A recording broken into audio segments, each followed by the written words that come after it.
On est chill. Oui. On est à la maison, j'allais dire.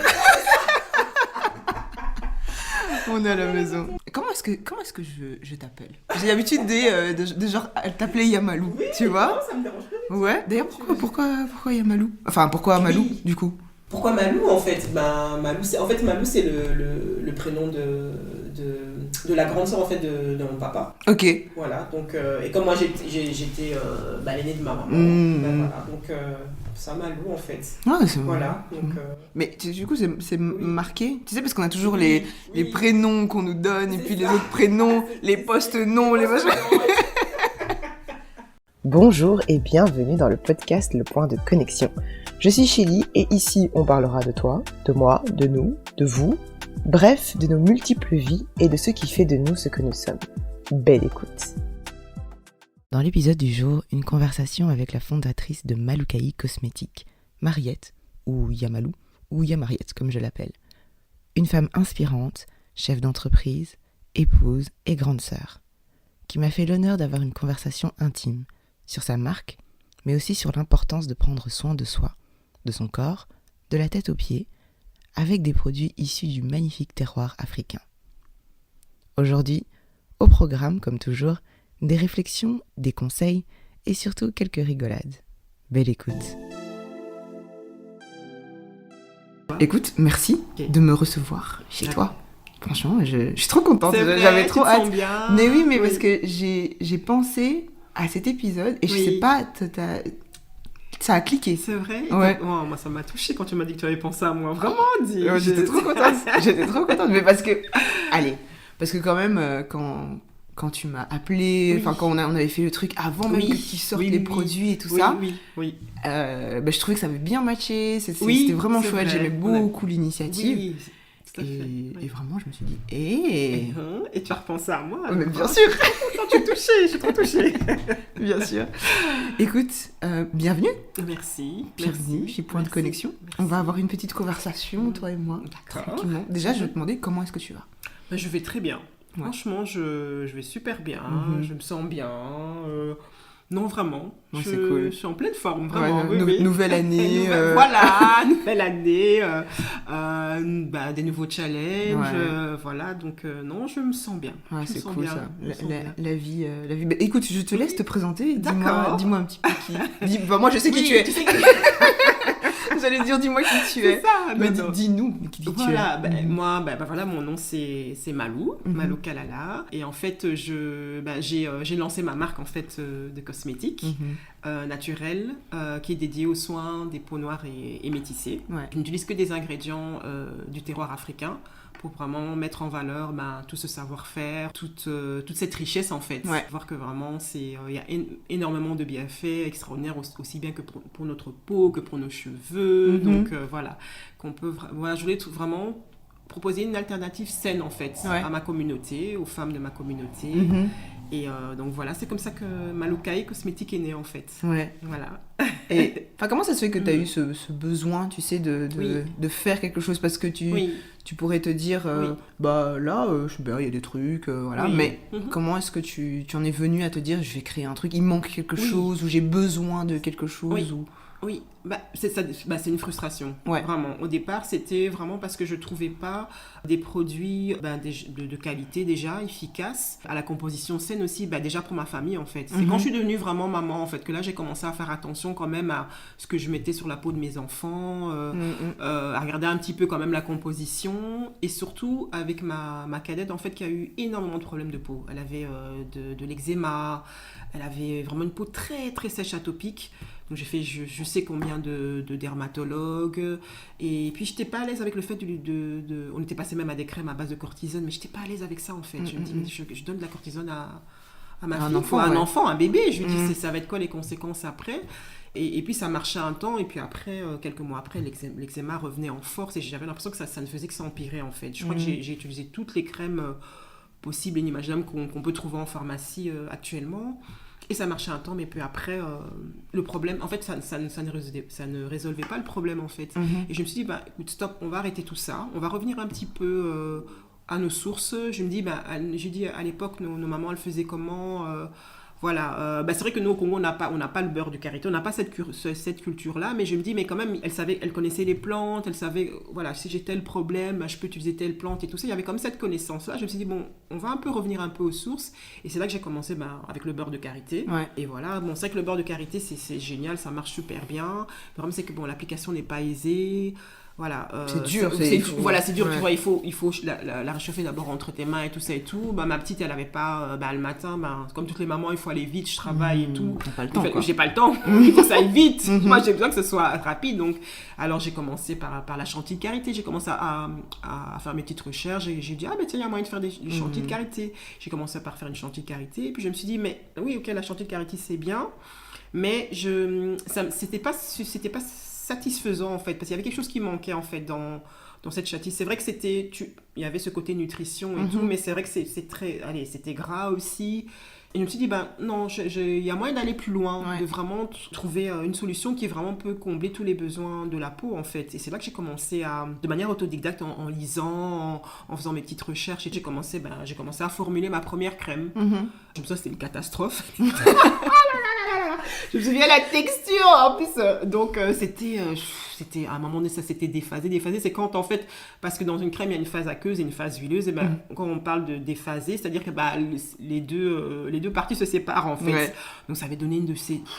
En plus, ça sentait bizarre. La texture, c'était... Oh là là là là, c'était une catastrophe. C'était une catastrophe. En plus, mes cobayes, c'était qui ? C'était ma famille, c'était mes enfants. Qu'est-ce que tu me mets là ? Ils n'étaient pas trop me dire, mais écoute... Comment on va te dire ça ? Ça fonctionne pas. Ça fonctionne pas. La texture, elle est bizarre et tout ça et tout. Donc, ok, je me dis, ok, raté et tout ça et tout, mais je me suis pas découragée. Je me suis dit, bon, ok, je sens que j'ai un manque en fait. J'ai dit, il faut que j'apprenne à formuler. En fait, une crème, c'est un peu...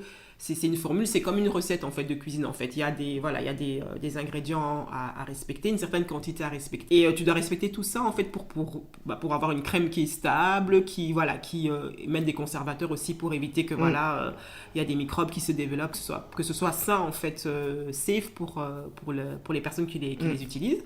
Et c'est comme ça que j'ai commencé. Je me suis dit j'ai fait une formation en tant que formulatrice de cosmétiques naturels que j'ai fait à distance.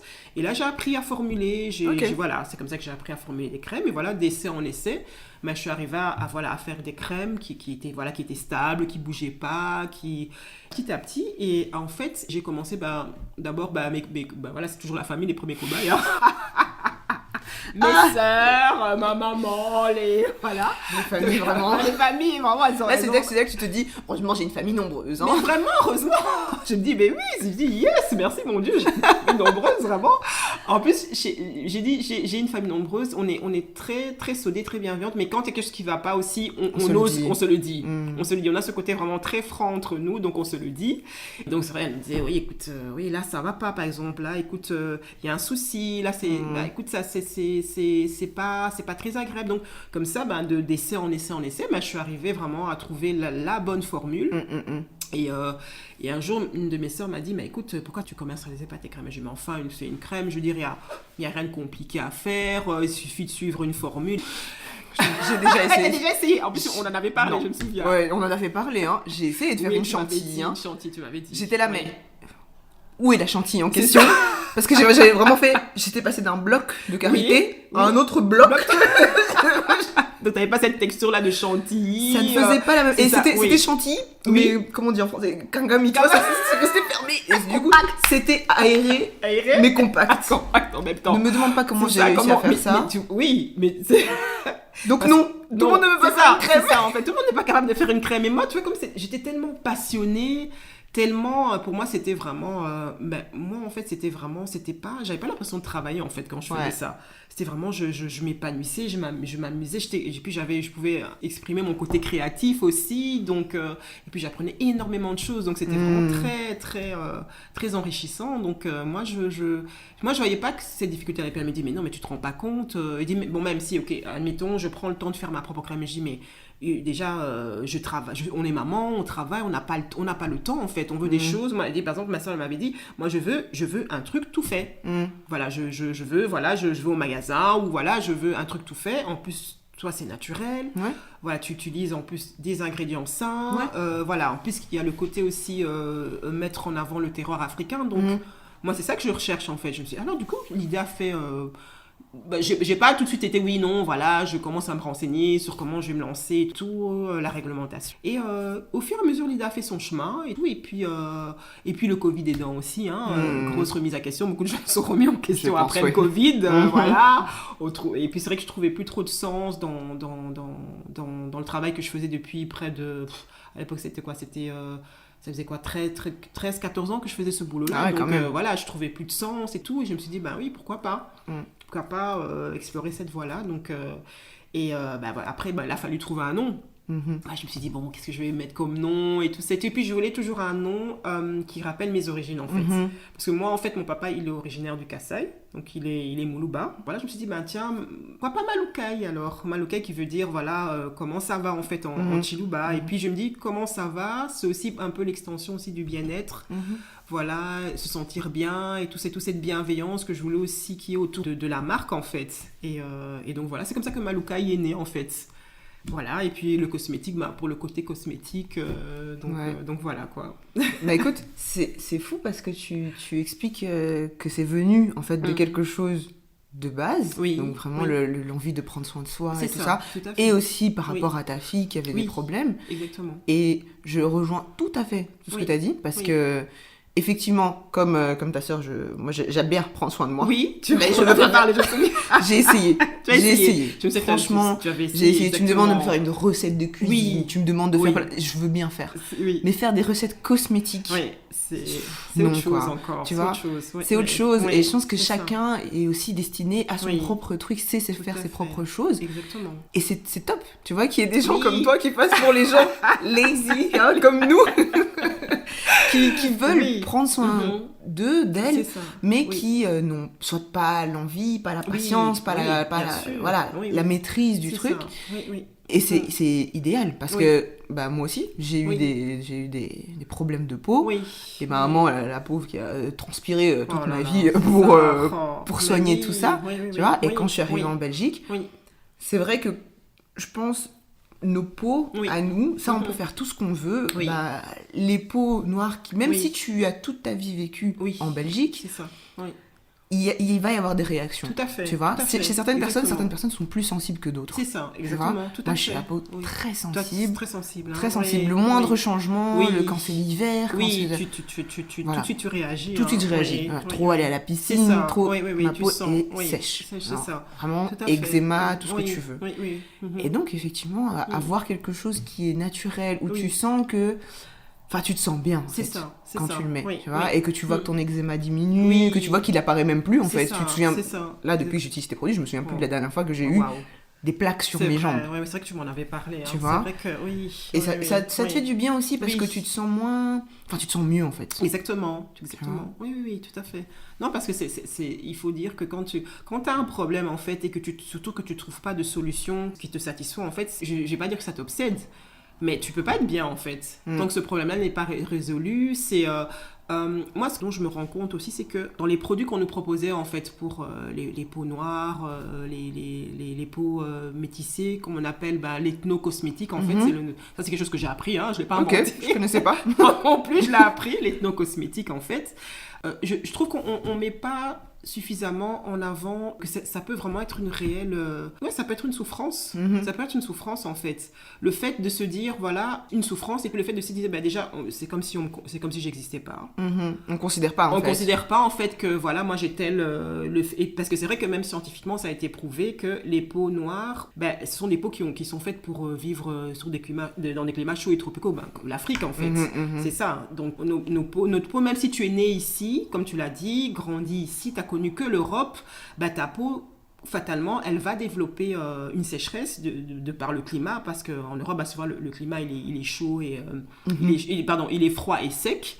Donc, déjà, c'est pas adapté. Nos cheveux, n'en parlons même pas. Donc, voilà. Donc, comme ça, notre peau, elle est faite pour tel type de climat, en fait.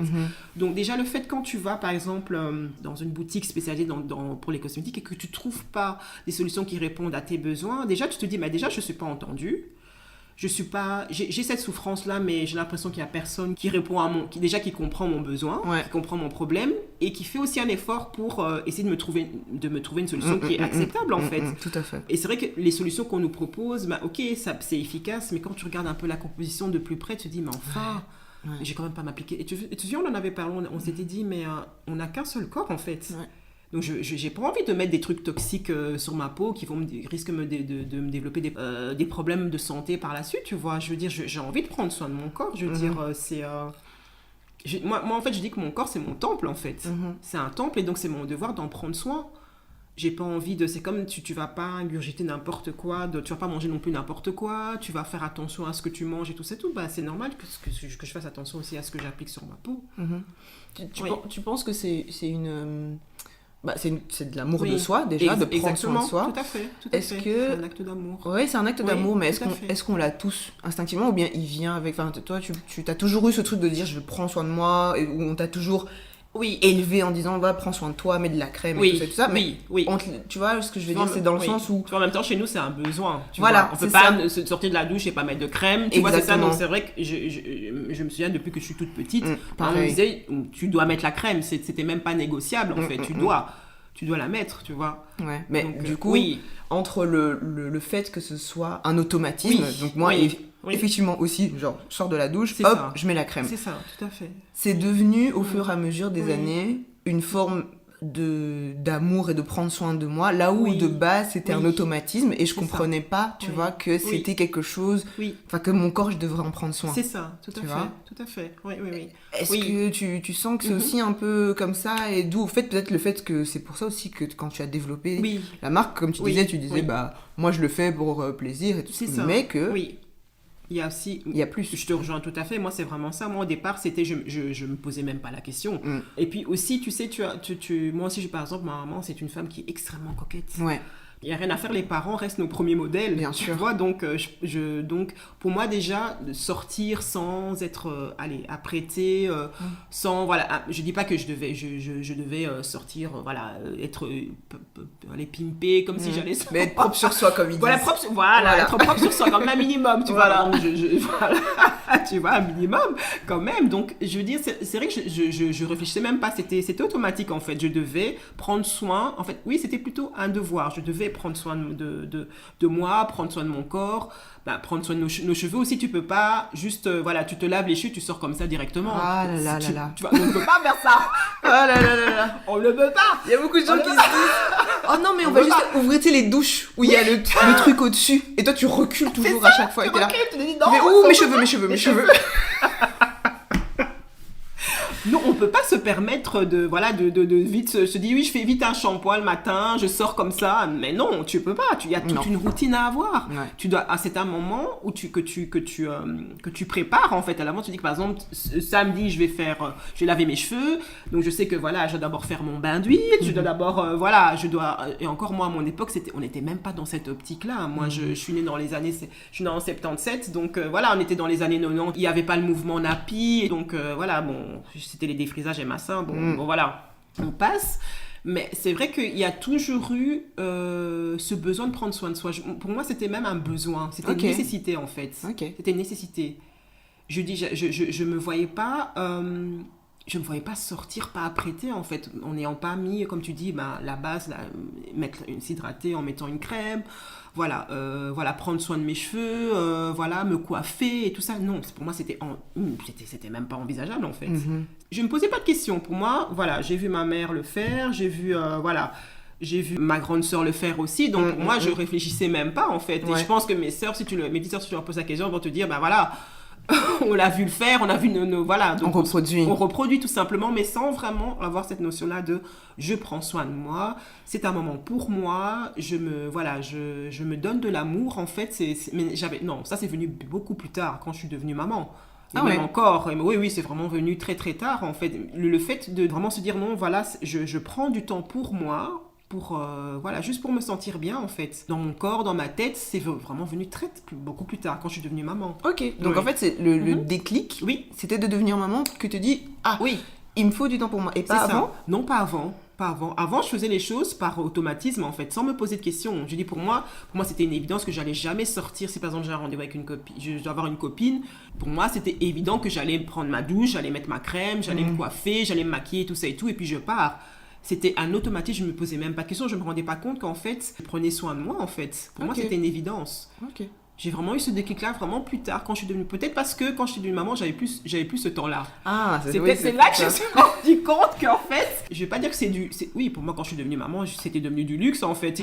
Si j'arrivais déjà à prendre une douche dans la journée, j'étais déjà bien heureuse. J'étais déjà bien contente. Donc alors, commencer à faire mes soins, faire mon bain d'huile, faire ma routine capillaire, faire un masque et tout ça et tout, bah, tu oubliais. Ouais. C'était devenu du luxe pour moi, en fait. Ok. Donc, oui. Donc, c'est là que, et c'est peut-être, oui, c'est vrai qu'on dit quand tu n'as plus quelque chose, c'est là que c'est là que tu te rends compte, en fait, de l'importance aussi de cette chose que tu n'as plus le temps de faire, en fait, c'est ça. Et c'est là que je m'en suis rendu compte, en fait. Qu'en fait, tout ce que je faisais là, quand j'étais plus jeune, en fait, c'était vraiment un moment pour moi, en fait.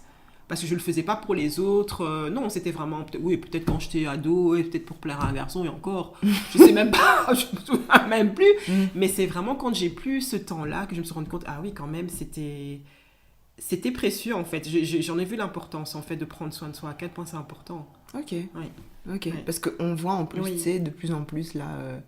les réseaux sociaux, tout ça, tu vois, en fait, qu'il y a cette injonction... Je vais pas dire injonction, mais cette communication sur le fait de prendre soin de soi, où moi aussi, j'ai pas fait attention, je suis juste là, bon, bah, c'est un automatisme, je fais la crème, je mets la crème et tout, je fais mes trucs.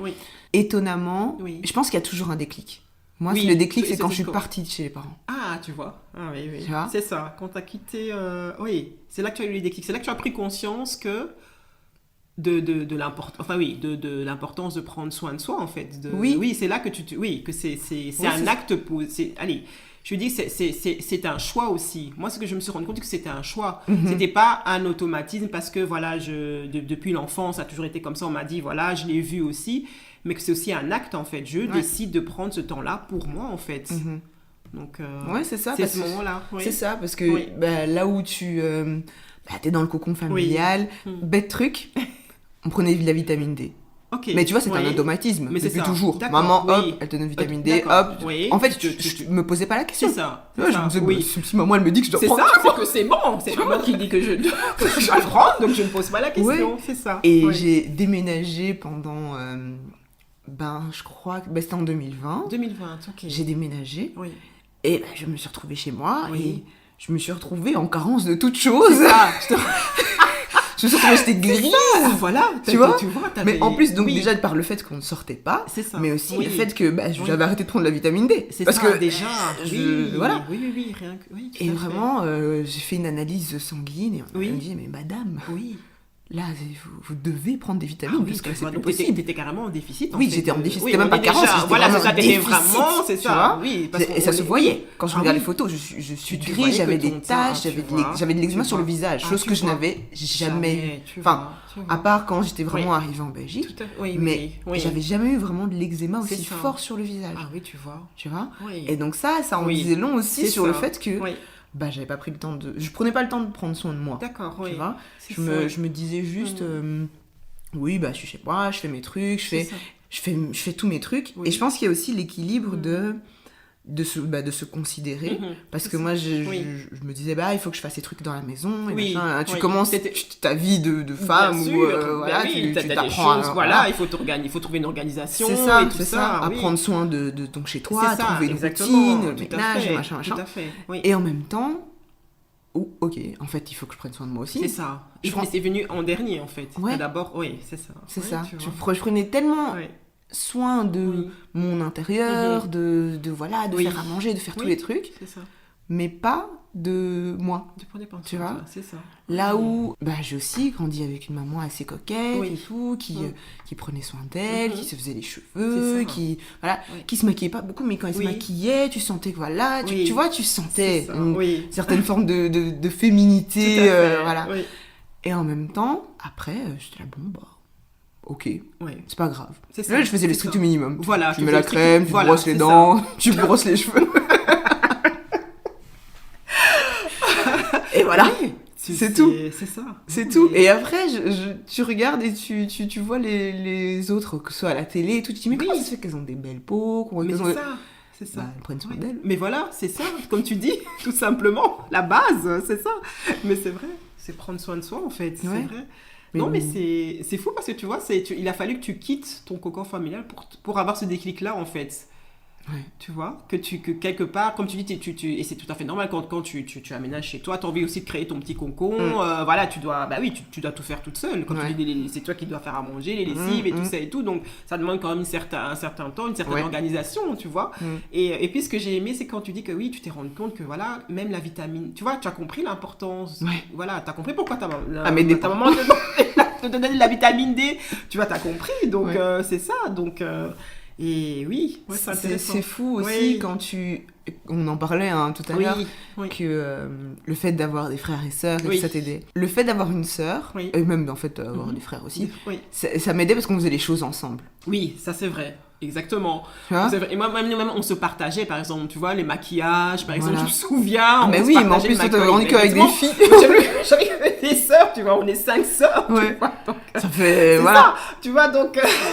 Ça fait pas mal de garde-robe à les piquer. Tu vois, mais c'est ça, mais rien que ça, tu vois, je me disais, donc, je savais toujours que si, par exemple, moi, j'avais plus, par exemple, de ma crème pour le visage, bah, je sais que je peux aller piquer chez une telle, chez l'autre, donc, tu vois, mais là, tu te retrouves seule, en fait.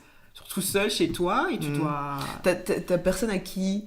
Moi, c'était personne à qui montrer l'exemple aussi. Tout à fait. Mais oui, exactement. Parce que moi, j'étais la bombe. Oui. Il y a personne qui me voit. Il y a personne qui voit dans quel état j'étais. Mais voilà, c'est ça. Moi, c'est tout à fait ça. C'est tout à fait ça. Tout à fait ça. J'ai vraiment eu ça. Je me dis, mais j'ai plus déjà... déjà, j'ai plus parce que ma maman, elle, si tu te laisses aller, c'est la première à te dire, écoute, voilà, non, tu vas pas sortir comme ça quand même. Tu vas pas rester en pyjama toute la journée quand même, tu vois, donc c'est bien parce qu'elle était là quand même, du coup ça te cadre quand même, tu dis oui mais non, ça te rappelle quand même que non, il faut et parce que il faut prendre soin de soi en fait, pas il faut, mais c'est nécessaire en fait, c'est un besoin en fait, prendre soin de soi c'est un besoin, je dirais, c'est vraiment ça, un besoin. Et comme tu dis, le fait que comme il y avait plus, j'étais plus la yaya, la grande sœur, j'avais plus ma maman qui était là pour me dire écoute, pour me secouer un petit peu, je me suis laissée aller en fait, c'est ça. Et puis bon, voilà, moi j'étais jeune maman, voilà, je me retrouvais en couple aussi pour la première fois, donc ma priorité c'était s'occuper déjà de ma petite fille, s'occuper de faire à manger, donc prendre soin de moi, ça a complètement passé à la trappe en fait. C'était plus important, j'avais d'autres priorités. C'est fou, hein. Tu te laisses aller. Tu te laisses aller, et puis comme tu dis, il n'y a personne qui est là pour t'as pas d'exemple en fait, tu vois, t'as pas t'es plus le modèle en fait, donc c'est ça, donc quelque part oui tu te dis mais écoute, il y a personne je suis entre mes 4 murs, il y a personne qui me voit, j'ai pas, donc quelque part donc c'est vrai, et moi c'est plutôt le fait de plus avoir de modèle, de plus être un modèle féminin, parce que bon j'étais pas seule, je vivais en couple à ce moment-là, celui qui allait être le père de ma fille, qui allait être mon mari plus tard. C'était différent encore, je trouve que c'est encore différent, le fait de se dire non, je suis plus le modèle, un modèle féminin en fait, de féminité en fait, je le suis plus, parce que ma fille elle était toute petite, elle s'en fichait, bien sûr, que je sois maquillée ou pas, que j'ai pris une douche ou pas, à la limite elle s'en fichait complètement, donc j'ai mis la crème ou pas, parce que tant que je m'occupais d'elle, c'est tout ce qui comptait, donc non, moi je dirais c'est le fait de plus être un modèle certes, mais un modèle féminin.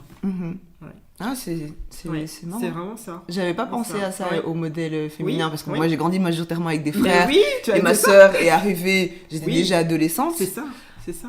Je pense que le fait de me sentir féminine, le fait de me sentir est venu après. Tu vois, j'ai vraiment grandi l'adolescence où à chaque fois que j'ai essayé, tu sais de toute façon les adolescents et les enfants de manière générale peuvent être très méchants.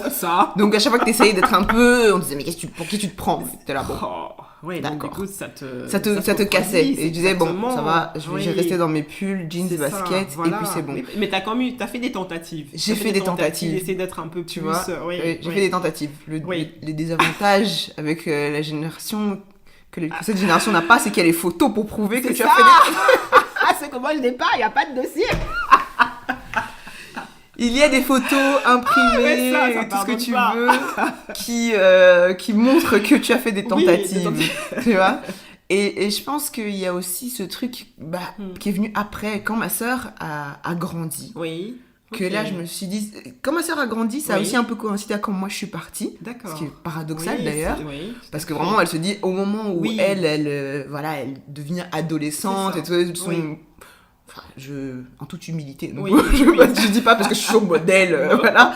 Mais tu vois, le seul modèle autre que maman féminin qui est là, hop, est parti. C'est ça, oui. C'est aussi à ce moment-là que moi, je faisais plus grand-chose, voilà. En fait, maintenant que elle est... C'est fou, hein, parce que c'est maintenant qu'elle est grande, et que elle commence à s'intéresser à tout ce qui est soin, parce que au final, si ma soeur m'influence plus qu'on croit, les petites sœurs, elles t'influencent aussi pas mal, hein, tu vois. Énormément, si. Et là où elle me dit, ah, mais t'as vu, il y a ça qui est sorti, il y a ça qui...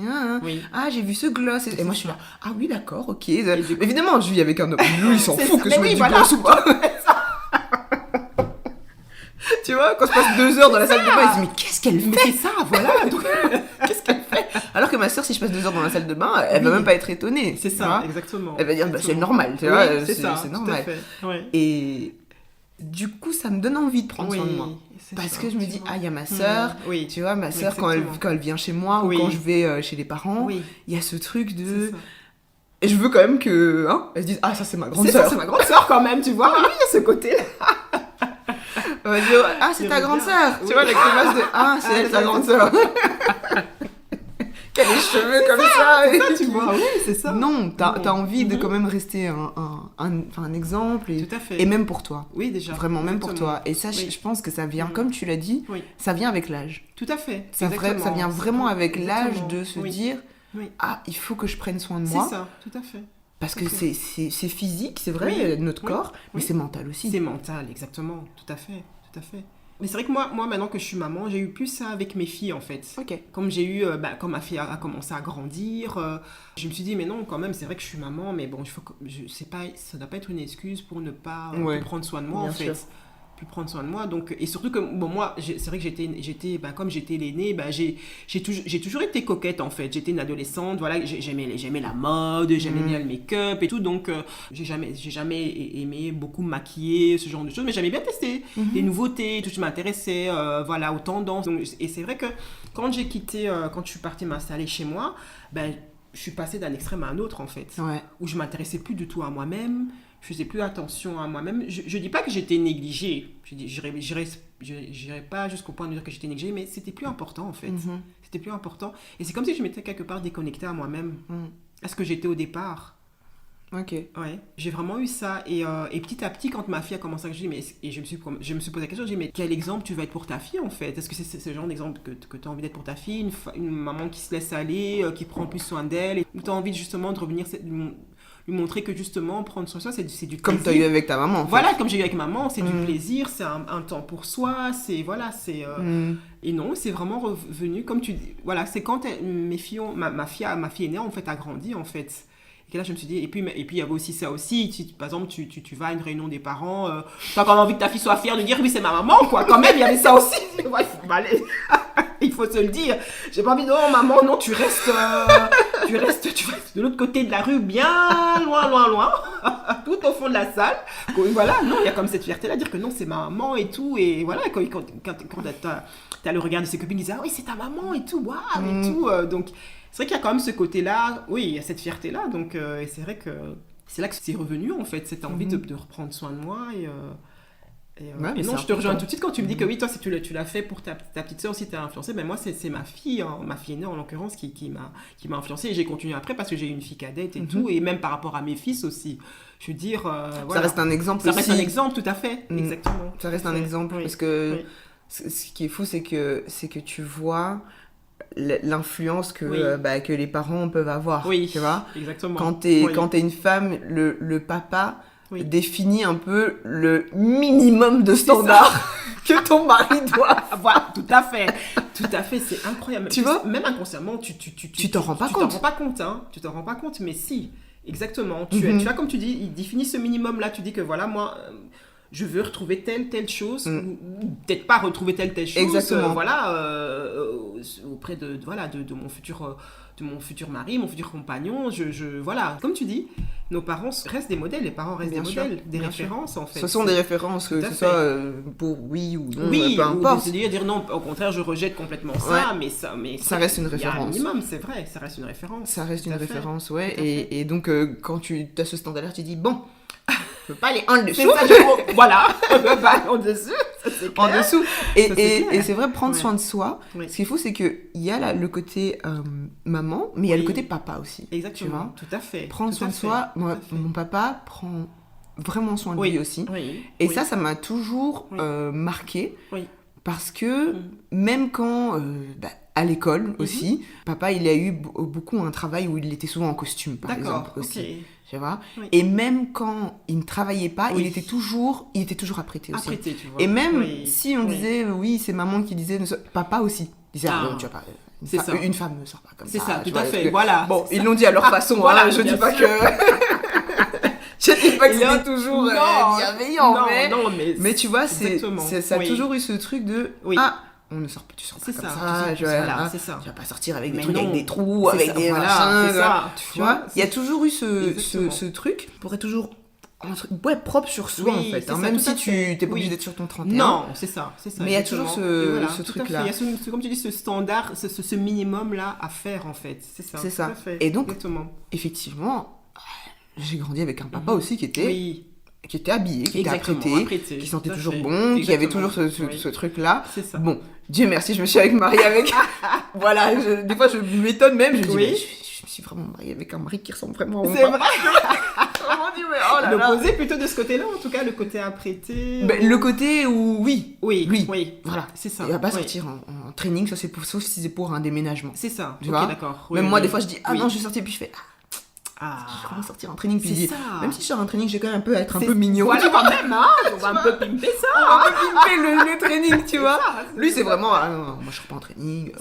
Tu vois. Et tu vois, quand même. L'influence, L'influence, c'est ton papa était comme ça, et ton mari aussi, il a ce côté-là, apprêté. Et il a ce côté-là. C'est ça, exactement. Et donc, oui, quand on prend soin de soi... Tu as une autre... Les gens, c'est vrai, ont une image de toi, tout ça, qui prend son temps, mais tu as aussi une image de toi. Tout à fait. Exactement. Moi, je dirais même, tu as même une autre estime de toi-même, en fait, c'est ça. Ouais. Tu t'estimes plus, le fait que tu prennes soin de toi, c'est, pour moi, ça va de pair aussi. Tu as plus d'estime... Moi, je sais même, c'est même une façon c'est une forme de respect envers toi-même, en fait. Envers toi-même. Donc, non, mais c'est fou parce que moi aussi, mon mari, il est comme mon papa aussi, c'était quelqu'un de très apprêté, qui aimait la mode aussi, qui aimait être bien habillé, qui était coquet, et toujours soin, comme on dit. Hein, toujours soin. Toujours soin. Et mon mari aussi, il est pareil. Ouais. Il est pareil. Moi, je crois que je lui ai acheté son premier jogging il y a quelques années, quoi. Non, je dis, bon, quand même, tu peux... tu peux être à l'aise, tu peux être à l'aise à la maison, quand même, tu vois. Donc, tu peux être décontracté, tout ça et tout. Donc, c'est vrai que, comme tu dis, nos parents influencent nos choix, même, de manière inconsciente, en fait. Je trouve quand t'es enfant, ils le montrent... Allez, comment dire ? Ça a l'air tellement naturel pour eux de prendre soin d'eux. Tout à fait. Ils te montrent pas tous les, entre guillemets, efforts qu'il y a derrière. Non, c'est ça. Non, tout à fait. Mais c'est naturel, en fait. Comme tu dis, c'est vraiment... ça fait partie de ADN, si on peut dire ADN, mais ça fait partie de leur identité, en fait. C'est naturel, ça se fait de tout à fait naturel. C'est pas un effort... Je dirais pas un effort, mais c'est même pas une contrainte pour eux, tu vois. Tu vois que en tout cas moi les souvenirs que j'ai de mes parents c'est quand j'étais à la maison, quand j'étais plus jeune, c'était vraiment c'était pas du tout, moi j'avais ma maman, c'était pas du tout une contrainte pour elle, même mon papa c'était pas une contrainte, pour lui c'était tout à fait naturel, ça faisait partie de son identité en fait, parce qu'ils aimaient être apprêtés. Je pense aussi il y a le côté culturel aussi. C'est quand même rare de voir de ce côté-là se laisser aller, même si tu vas peut-être pouvoir traverser une tempête dans ta vie, hein. Oui, bien sûr.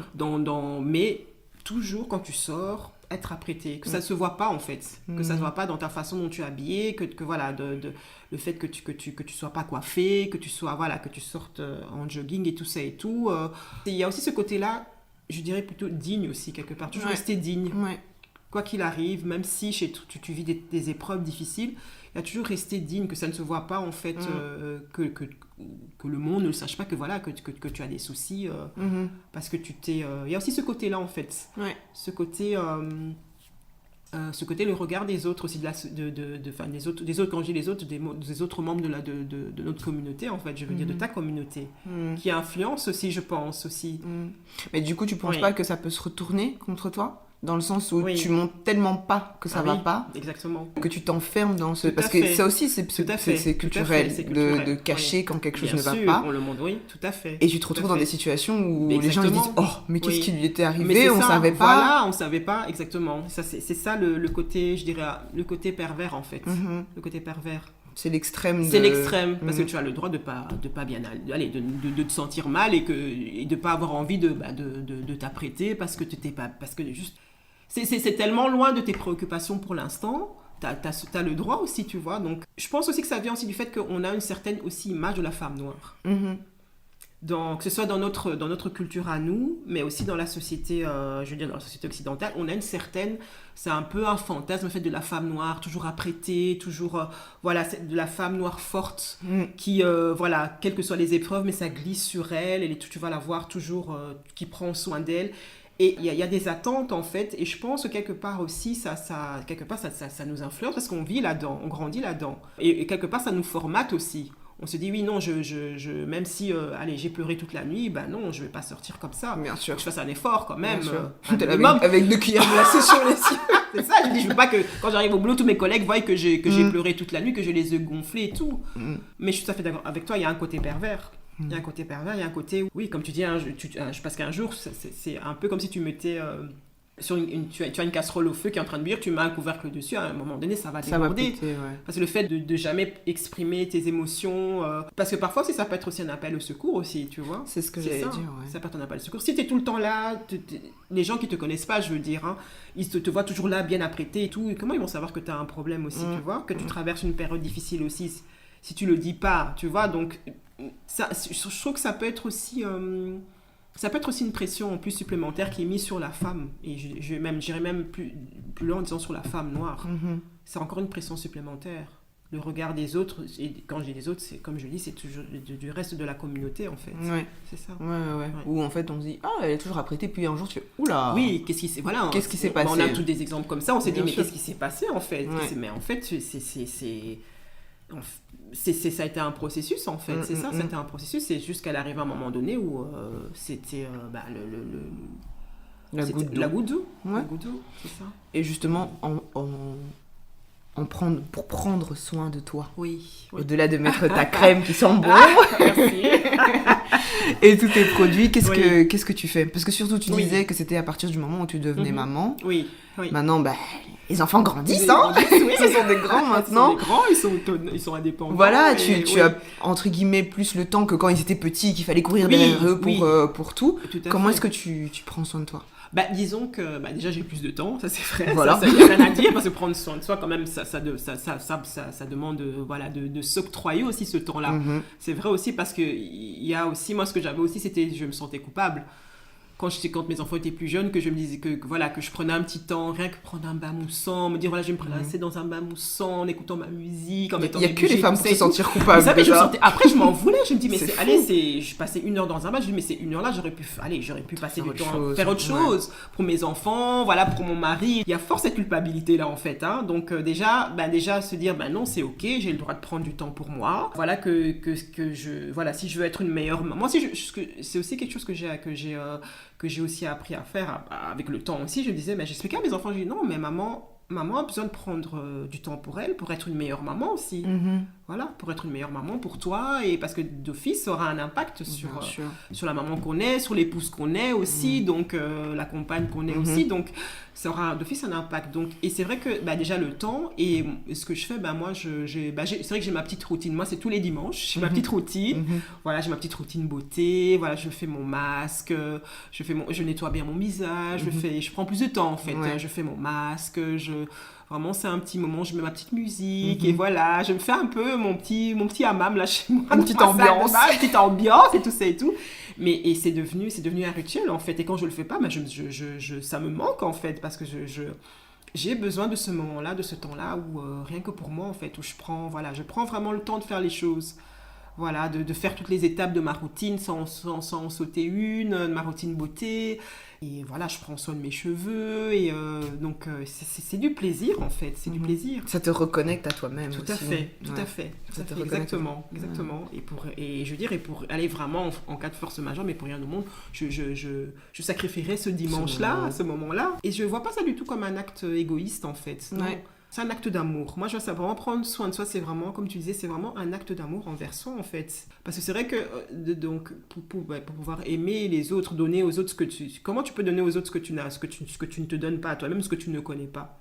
Pour pouvoir aimer mieux, être une meilleure maman, une meilleure épouse, une meilleure chef d'entreprise, une meilleure en tout, il faut déjà commencer par s'aimer soi-même, en fait. Et prendre soin de soi fait partie de cet acte d'amour-là. Waouh. Voilà. Pour tous ceux et celles qui n'ont pas de grande sœur, profitez de ce moment. Non, il faut arrêter de culpabiliser parce qu'on est dans une société qui est fort culpabilisante, je trouve, surtout envers les femmes. Envers les femmes, donc non, il faut arrêter. Il faut arrêter ça. Je trouve que c'est vraiment important de se reconnecter à soi. Et c'est important de l'apprendre aussi dès le plus jeune âge. Oui, tu vois, tout à de ne pas attendre de se sentir mal dans différentes situations. Tout à fait. Pour te dire, si j'avais, si... C'est ça, exactement. C'est ça. Non, on doit être OK avec ça. Et comme tu dis, le dire, c'est un discours qu'on peut déjà avoir avec les petites filles ou les petits garçons tout petits. Ben oui, non, t'as le droit. T'as le droit à ton moment. Voilà, c'est ça. C'est de l'amour que tu te donnes à toi-même, en fait. Bien sûr. Tout à fait. Donc, c'est génial. Voilà. C'est top. Et comment est-ce qu'on peut trouver les produits Maloukaï pour prendre soin de soi? C'est très simple, sur mon compte Instagram, donc Maloukaï Cosmétique. Voilà. Ok, ça va. Je mettrai toutes les informations dans la description de l'épisode. Écoute, merci pour cette discussion. Merci à toi. Merci beaucoup. C'était très très intéressant. Ouais. Moi, je prends gratuitement des conseils de grande sœur alors que je suis moi-même grande sœur, j'adore. C'est ça. Et je mettrai toutes les informations de Maloukaï Cosmétique. Et moi-même, je commanderai encore un nouveau pot parce que je n'en ai presque plus. Avec plaisir. Merci à toi vraiment pour ce beau moment de partage et d'échange. Et j'ai appris énormément de toi aussi. Oui, énormément, vraiment. On est discrète, mais on vit quand même des trucs. J'ai appris énormément. C'est trop cool. Merci d'avoir écouté cet épisode jusqu'au bout. Et merci à Yamariette pour cette belle conversation. Si tu l'as aimé, mets 5 étoiles sur ta plateforme d'écoute et partage-le. Et si tu veux réagir, m'envoyer un vocal, une confession, tu as toutes les informations en description. Bien évidemment, je te mets toutes les informations de Maloukaï Cosmetics dans la description aussi. Salut, Cus!